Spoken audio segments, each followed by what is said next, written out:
Hi guys, when it comes to sourcing suppliers, what I wanted to try to basically start off with, what I did was I just typed in wholesaler, distributors, retailers on Google, and came up with you know, just looking for an image so I can kind of give you a preface of what I'm going to be talking about in regards to sourcing products.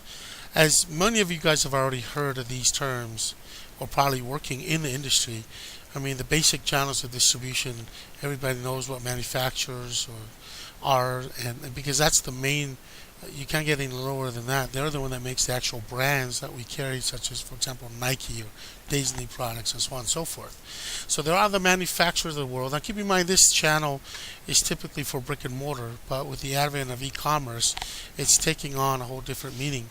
But it's still the same thing.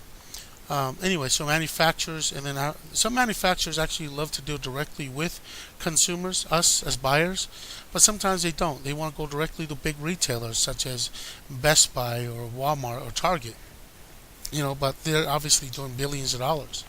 And then sometimes some manufacturers don't. They want to go directly to wholesaler distributors. Now, and then of course sometimes they go through agent or brokers. Agent or brokers don't typically carry inventory, but they broker off a lot of different manufacturers, hundreds of them, thousands of them throughout the country. Now, I've heard students ask me about China and sourcing it from those avenues, which is great. But in our reality, guys, there's enough gold that in your backyard, in your state that you're in, that you can actually type in the name of your state you're in and manufacture. And there's quite a few there. Now, some of them may not be listed with Amazon, but I'll cover briefly this because that does take a little bit more work. But there's enough manufacturers in each of our individual states. The money can stay here. I have sourced some products from Amazon, from China, usually through Alibaba, and trying to find that channel. It really isn't too bad, but I found sometimes, at least in my experience, is that when I bought, I wanted to have the product here within 7 days. It still gets here 30 days later, and good luck in trying to get your money back for that. And so I have tried it, and many other people probably have, and there's some great success story. I'm not discounting that at all, but for the purposes of my video here, it's going to be mainly here in America. That's what it is. I think there's enough companies in America that you can make some good money in. Anyway, so this is the preface of what I'm going to talk about. In that I'm going to show you how to try to get directly to the manufacturers, and then how to contact suppliers. Suppliers in general could be a manufacturer, agent, broker, wholesale distributors, and then sometimes you can make money off of retail. You may have heard the term retail arbitrage, which is through brick and mortar, or online arbitrage, where like the Walmarts of the world basically have items on discount, and you can turn around and sell it for 2 or 3 or 4 times the amount on Amazon. But there's pros and cons in every single one of these. For example, manufacturers typically they work with a minimum order. The term in the industry is MOQ, minimum order quantity, and some manufacturers require 5, 10, 15. I found one that required a $250,000 order, which the majority of us are out of range for that. So that's why if you go through wholesale or distributor, their minimum order may only be 1,000. Some may be 100. Some may be 500. So that's why sometimes working with these guys are best. I don't work with as much retail as much as I used to in the past, mainly because when we buy it from other retailers, we're buying it as a consumer and not as a business person or a business entity. But there's still some great deals that you shouldn't leave off the table on there. But I've diminished who I buy it from as far as retailers as much as I am now going directly to a wholesaler and distributor. Try to cut the middleman as much as I can, and if I can, go to the direct manufacturer. So with that in mind, what we do is that, and this is all part of the curriculum we give you, is we start you off with a list of manufacturers and wholesalers, suppliers, all those types that I just went over. Here, you can go to wholesalecentral.com, and there's over 1,000 suppliers in there. You can find quite a few in there that potentially may be able to get you going. Now, the key is trying to find all these, because sometimes there's so many different categories, and there's over 1,000. There's no way you can go through all those. And so my suggestion is pick out certain categories that you like to deal with, 1 or 2 of them, and then just delve deep. Each one of these categories will make you money. And so in this specific Seller Central, it's free. You just sign in as a buyer, and then you start searching for companies. Some of the companies that's advertised on here, like Kohl's Imports, we've worked with, I work with, and I still do. But so when you're looking for suppliers, for example, when you type in, like I guess in this case you can just type in online. I don't know if I used it before. See if there's anything that come with online. There's three of them. There's these guys that come up, and then you can click on them, and because I already work with online or Amazon, it makes it easier because some of these suppliers um, can then and I use the term supplier that encompasses manufacturers and distributors and wholesalers and even retailers. But some of these suppliers that you'll be typing in, majority of them are working with brick and mortar, and you got to find if they are working with company that sell online. A majority of them don't, unfortunately, which is beyond me. Now, when you approach some of these companies that are used to doing business the old-fashioned way, you want to approach it with confidence, and the confidence really will come from behind the fact that as an Amazon business owner, Amazon, obviously the big dog of them all, doing 200 billion plus. You and I create almost half of that, about 48% of the revenue, and so that's where I gain my confidence when I'm going to these guys. Yeah, I'm not selling $100 billion worth of stuff. They don't need to know that. They just need to know I can sell their products, because in all reality, that's what it really comes down to. There's not a business that doesn't sell anything. So you're going in there and say, hey, I can put some more in your bottom line. Regardless if you just signed up today, if you just, open up your doors. Right now with e-commerce, you can speed up and expedite your business success because of the way things are set up on e-commerce and Amazon and other sites. Anyway, so you want to approach your suppliers that way. So there's a script that I'm going to upload that basically goes like this. You call them up, hey, this is John Doe. I'm with XYZ company. You've got to be conversational. On your website, I'm thinking about submitting a wholesale deal application, but just have a couple quick questions before we're doing so. Should I ask you, or do I need to speak with someone in your sales departments? Now, once we're approved as a dealer, are we able to download, or can you send or email us your inventory file in an Excel or CVS format? This must be a yes or no, because if they can, then that means it's easier for you to then sort through the products that they currently have. Okay? And then on top of that, we're an online retailer based in the U.S. We sell our own site, but also on third-party platforms such as Amazon, eBay, etc. Are you okay with that? They also have to be okay with that, because if they're not, go to the next one. Because the problem is that if you don't disclose that front, they may cause some problems down the road. And what I'm finding is that out of maybe 10 to 15 suppliers that you call, you're going to find maybe one or two that will be able to do that. It kind of stinks that you have to go through that, but in all reality, you don't need that many suppliers to work with anyway. Just a handful of them, but you got to do your homework in order for you to find those. And then when you do find them, now the trick is trying to, just like the product research video I posted earlier, you got to be able to find which one of those suppliers you really want to work with, because I found in my own personal business experience, you don't know any business entity or person until you do a transaction with them. And so whichever supplier you find, you want to do the minimum order just to get a feel of their process. So that way you know what to expect next time. And just, be a little flexible, because some of these that don't have an FBA service set up may be a little bit, green behind the ears. And so you just got to be patient. And that because they don't have an e-commerce department set up, you may be one of the few that are calling in. Because in all reality, people may have contacted them even though they can do it. Online sellers just get impatient, and after one or two order that's messed up, may stop going to them. And so if you can stick at it, and that's why I order the minimum, just so you can get a feel for it, because there will be mishaps. Don't expect that every order is going to go really good. No, it's not. But if you do the minimum order, whether it be 100, 200, 300, then it's easier to absorb any adverse situations that you may have. Anyway, so that's how typically you go through finding the companies you're looking for. The other way I do sources is go through Amazon themselves directly. Obviously, every one of these products are being sourced from somewhere.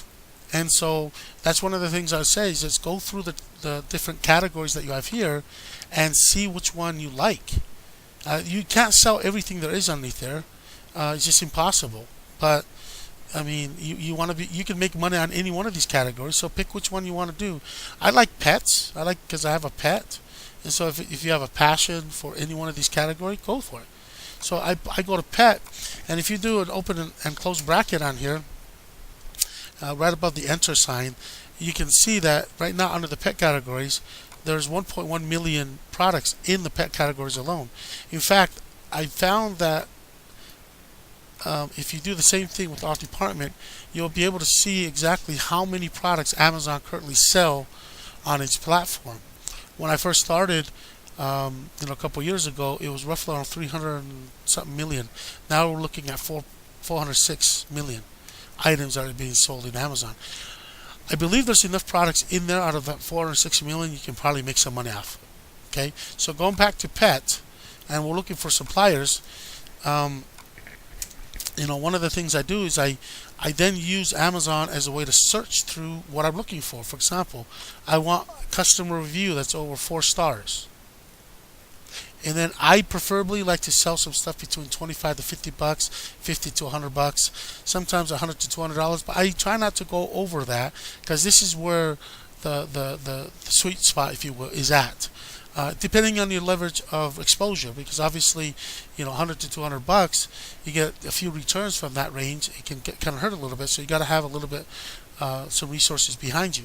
So if you stay around, let's say 25 to 50 bucks as you're building your store, now instead of 1.1 million, I'm down to 23,000, which is still a lot. So one of the other things I try to shift it, I try to go a little bit is maybe do the average customer review. Just kind of see where I'm at. So for example, one of these that comes up, Greenies, don't know who they are. So what I do is I use this as my launching pad for research. So I open up, right click, and open up another tab, and I go to this, what you call Greenie. Again, don't know who they are, and so you click on Greenie, the link here, and then you go to all the items that Greenies sell. And so you come here and you look at it and you go, okay, well now I can do the same thing, open and close bracket, and see how many Greenie sells. And so Greenie only sells 861, but I want to sell items that are Prime only. So I click on Prime, and now there's 124. So maybe before I done this, I should have just gone ahead. Oh, and then I look at it. I click on. Now I open up another bracket or another tab so I can do my research on Greenie. And now this is taking only a minute so far. And so from here, I just want to see, are there multiple sellers on this item? If there are multiple sellers, it tells me that I could possibly be one of those. If they're single sellers, single digit sellers, like 1 or 2, then it's probably a private labeled item and I can't sell it. In this case, there are 22 sellers. So perhaps I could be one of those. And look at this. It's ranked 25 in the pet supplies with 3,400 sales, doing over 100 grand a month. One product with 22 sellers. I don't know if I can be a 23rd seller on this. So what I do is I basically double click on this, or you can just type in Greenie on Google. I just go ahead and do that, and I go right to the first page on my Google search and try to find Greenies. And it looks like there's quite a few here, so I will click on that and go directly to the Greenies site. And my objective here is to contact. What I do is usually this: I click on their Facebook, and my script here that I use, whether I use for email, Facebook, text, or phone messages, I just basically copy and paste this. Obviously changing it to your information, and I will do that on Facebook if I can, send a message, for example. So in this case, I would copy and paste this message in here. Obviously, I would change my name.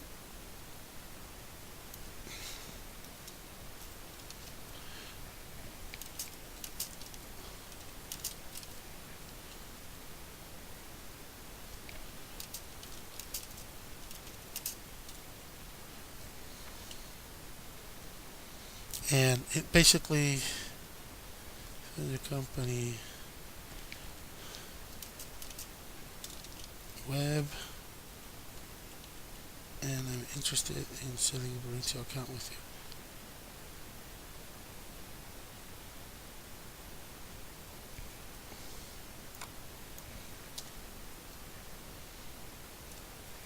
And then enter. And then I would do the very same thing. I would, try to contact, maybe here, contact us, and maybe do the very same thing. I will contact 3 or 4 different times. So I'll do the very same thing here. And then one of the other things I do, which sometimes I do this first, really, is I call them and really try to kind of find out. And what's my conversation? Right here. Okay.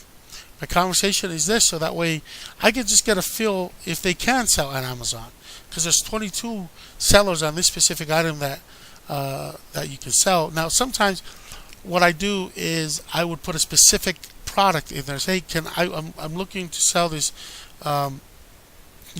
original dental dog treats. What do I need to do to sell that? Because if you get approved with one product with a company, because you got to go through the whole process anyway, you're going to be able to sell every greenie item there is over there anyway.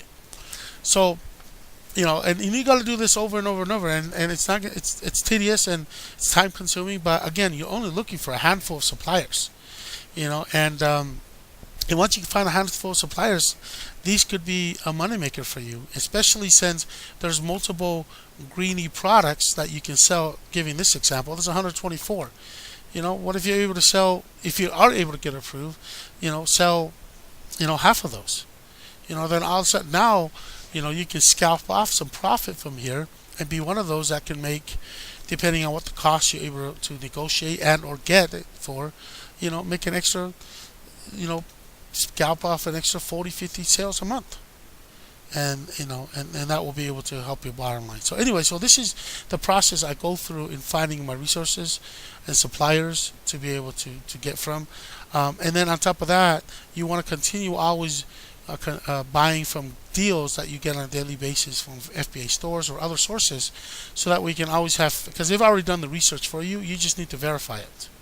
And then go forward and purchase it and start, because you still got to make money in the meantime as you're building your list of suppliers, because you want to get to the point where you can then stock your store with hundreds of products that earn you 5, 10, 15, 20, 30, $100 a month per product. And then before you know it, your store's at a point where you can either leave a current job or still maintain it as a second source of income because you love your current job, so on and so forth. There's a lot of avenues, but guys, it's not hard to find sources of products. So hopefully this helps. Leave me some feedback, and we will talk again.